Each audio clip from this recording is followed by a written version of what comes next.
And on right now is from the Utica Comets and the Utica City FC is Robert Esche, along with Richard Shaw, who's with Utica City FC. That's the name of the new team. Rob, first of all, congratulations. Great announcement yesterday. Yeah, I'm very excited. I'm looking forward to starting up a new brand in the city, expanding into some different outlets, being able to communicate with some different people. I think it's a lot of good things. I do have to tell you, it was really something to be standing at that press conference yesterday inside the new restaurant, looking around, looking at the property, looking at the new logo for the new team, and seeing Utica Comets gear all over the place. I mean, what in the last 4 or 5 years, what an amazing transformation here in the city that has been centered right there at the Adirondack Bank Center. It's just unbelievable. It was. It's I think the one thing that I'm most proud of is the staff that we have down there, from graphics design, from the ideas that come out of that staff. They're young, extremely talented, always willing to take a shot. And I think the last few months as we dove into this, I don't really know anything about soccer, but I wanted, when I lived over in Russia, I kind of fell in love with Premier League soccer. And so we kind of took the same approach where with the Utica Comets, we always tried to emulate what happened at the NHL, not other AHL teams. And I think with this brand and what we're doing here, we're trying to do the same thing, try to emulate what a lot of great clubs have done and create a culture and with our values locally. Yeah. I love the branding, this European style branding that you guys have done. Utica City Football Club, really cool. And also on the line is Richard Shaw. Richard, you're handling that. You're media and brand manager, also the broadcaster. And what are your thoughts on all of this coming to Utica? Yeah, good morning. This is obviously a terribly exciting situation we have, especially with what Rob has done with the ice hockey. So now bringing the soccer piece to it into the Utica area, we're looking to do exactly the same thing. But as you say, that European, culture, that flair, we're looking to express that in the city.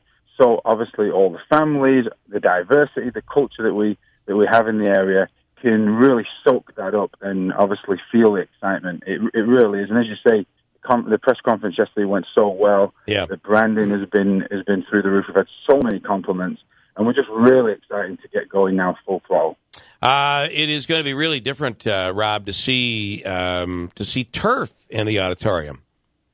Yeah, we got Tommy Tanner's turf for the interim here, just so people could get a look at what it is like yesterday. But we will be getting a new turf by the start of the season, which so you can have our branding on it and some markings, and probably a different color too. I don't think it's going to be green, maybe a blue or black. Okay, I guess that's still up for debate.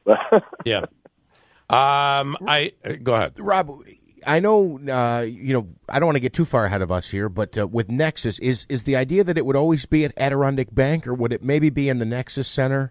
No, the Nexus Center will be strictly for tournament-based recreation play. Okay. But it will be able to house, the practices and things like that.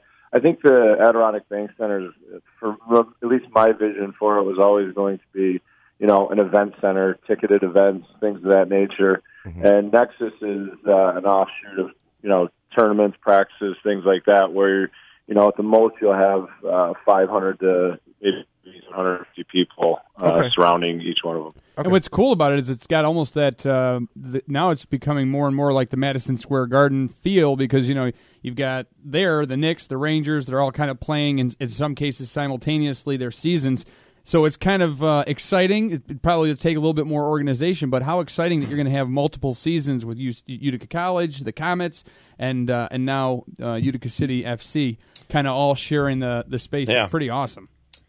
Yeah, it's a unique experience which we've been able to create there. The scheduling does become arduous at times, the task of scheduling, but we got a terrific staff down there, and like I said, I can't speak highly enough about the staff and what they've been able to accomplish in the 5 years. Rob, I want to. I realize we have quite a rivalry now, and it looks like even more so of a rivalry next year with Syracuse. It was funny because all of our stories and the stories in the paper and on TV are all, totally positive. This is awesome. Utica getting a professional soccer team. And then I read the headline in the Syracuse Post-Standard. It's partnership with the AHL's Utica Comets convinced Silver Knights to leave Syracuse. And it's like a completely different spin on the story. But, I know, listen, I get it, but there's got to be a little piece of you like, Utica gets one up for Utica right here. I am excited. I mean, Richard and I have talked about this for a while. I mean, Tommy had some very unfortunate things. That he just didn't have a big staff. He didn't have any staff really. He did everything himself there, and I think, he was just always fighting an uphill battle out there. And we were willing to embrace him here, and that's really what happened. Yeah, he came to us, and we've been able to tailor our messaging and our brand and put it into. We've got a lot of great feedback, as Richard said. So I'm looking forward to it. I'm just happy they considered us. To come here, and I mean, I think it's an honor. I'm really excited for not only the soccer community but the refugee community to have a platform to speak at. That's very interesting. I guess it's a huge element very, to it. Very diverse community here with a lot of people that would, and we're not just talking about new refugees and immigrants to this area, but the Italian community. There are plenty. I mean, soccer is big in certain communities here, and I think Bosnian especially. Bosnians. I mean, this is going to be, you're absolutely right. This is going to be really big. Tickets go on sale. Season tickets go on sale today. Can you give us a little background on what the costs are going to be and what the packages look like? Yeah, so it'll be 12 games, and they go from anywhere from $80 for a season ticket, which is extremely affordable, up to $200. So, I mean, it really is. We feel our price point is, right in line with not just our local community, but the refugee community too. We're looking forward to building that fan base throughout the summer, as Richard alluded to, and to kind of hit the ground running. But they do go on sale today at noon, and like I said, we won't do any packaging like half seasons and stuff like that. It's already a short season. Yep. But what we're trying to do, which is important, is every Sunday we're looking to have like a soccer Sunday is what Richard calls it, and to be able to have camps and clinics before the games. Cool. And then the game would be at 2 o'clock. So you really have that pattern, almost like what the NFL had years ago, where it was just Sunday games, and we really want to establish that in this market. Yeah, nice. And of course, you add the Nexus Center to that, and this whole area, as I said to Rob yesterday, I texted him yesterday and said, we probably should have had you pitch the new hospital downtown. We wouldn't be where we are today fighting over it. But you seem to be able to get stuff done, Rob. You're not screwing around. It's just like, let's get it done. And when you add the Nexus Center to this, I think it's going to be a whole transformation downtown. I agree with you. I'm really excited about it. I know that there's a lot of projects that are in the works, and I think it really is connectivity, and I think that soccer is going to resonate with the community in a large way. Following some of the social media, I think that a lot of people at that press conference, which was refreshing. You saw the hockey community, you see them so much. You think that they're the only people out there. Yeah. At the press conference, I bet 90% of the people there I've never met before.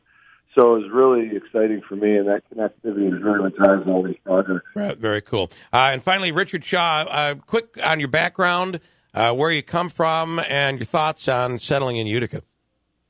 Yeah, so I'm originally from northwest England in a place called Blackpool, just outside Manchester, Liverpool. So, growing up there, obviously, it was a great experience because there's a lot of big Premier League sides. That culture was obviously embedded into my soul.